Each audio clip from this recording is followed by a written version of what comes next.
என்னவளே அடி என்னவளே எந்தன் இதயத்தை தொலைத்து விட்டே. எந்த இடம் அது தொலைந்த இடம், அந்த இடத்தையும் மறந்து விட்டே. உந்தன் கால் கொலுசில் அது தொலைந்ததென்று உந்தன் காலடி தேடி வந்தேன்.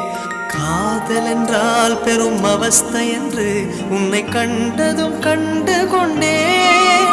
எந்தன் கழுத்து வரை இன்று காதல் வந்து இரு கண் விழி பிதுங்கி நின்றேன். என்னவளே அடி என்னவளே எந்தன் இதயத்தை தொலைத்து விட்டே.